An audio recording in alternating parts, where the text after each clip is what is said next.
Hi guys, ನಮಸ್ತೆ, good morning. ಬೆಳಿಗ್ಗೆನೇ ಈ video ಮಾಡೀನಿ. ಯಾಕಂದ್ರೆ ಒಬ್ಬರು ಕ್ಲೈಂಟ್ ಇದ್ದರೆ ಅವ್ರಿಗೆ ಕರ್ಲಿ ಬೇಕಾಗಿತ್ತು ಹೇರ್ ಸೆಟ್ಟಿಂಗ. ಹಾಗಾಗಿ ಲಗುನ ಬರೀ ಬಂದು ಮಾಡಿಕೊಡ್ರು ಅಂತ ಹೇಳಿದ್ರೆ ಬಂದೆ ಎಲ್ಲ ಕ್ಲೀನ್ ಮಾಡ್ಕೊಂಡು.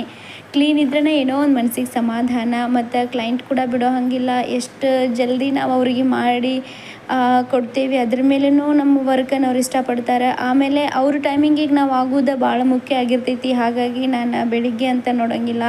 ಆಮೇಲೆ ಸಾಯಂಕಾಲ ಒಮ್ಮೊಮ್ಮೆ 9 ಮಟನೂ 9:30 ಮಟ ನಾನು ನಿಂತು ಮಾಡಿರ್ತೇನೆ. ಒಮ್ಮೆ ಪಾರ್ಲರ್ ಒಳಗೂ ನಾನು ಸ್ಟೇ ಕೂಡ ಮಾಡಿರ್ತೇನೆ. ಯಾಕಂದ್ರೆ ನನಗೆ ದುಡಿಮೆ ಬೇಕಾಗಿರ್ತೈತಿ ಮತ್ತು ಅವ್ರ ನಂಬಿಕೆ ಗಳಿಸೋದು ಬೇಕಾಗಿರ್ತೈತಿ. ಅವ್ರ ಟೈಮಿಂಗಿಗೆ ನಾನು ಆದರೆ ಅವ್ರು ಕಂಪಲ್ಸರಿ ಅವ್ರು ಕಾಯಂ ನನ್ನ ಕಡೆನೇ ಬರ್ತಾರೆ ಅನ್ನೋವಂಥದ್ದೊಂದು ನಂಬಿಕೆ ನನಗೆ ಐತಿ. ಹಾಗಾಗಿ ಅವ್ರ ಟೈಮಿಂಗಿಗೆ ನಾನು ಆಗೋದು ಬಹಳ ಮುಖ್ಯ ಆಗಿರ್ತೈತಿ. ಇವತ್ತೇ ಈ ವರ್ಕ್ ಮಾಡಿದ್ದೆ, ಕರ್ಲ್ ಈ ಥರ ಬಂದೈತಿ. ವರ್ಕ್ ಹೆಂಗೈತೆ ಅಂತ ಹೇಳ್ರಿ. ಅವರಂತರೂ ಇಷ್ಟಪಟ್ರೆ ನಾನು ನಂಬ್ತೀನಿ ನೀವು ಕೂಡ ಇಷ್ಟಪಡ್ತೀರಂತ. ಬಾಯ್.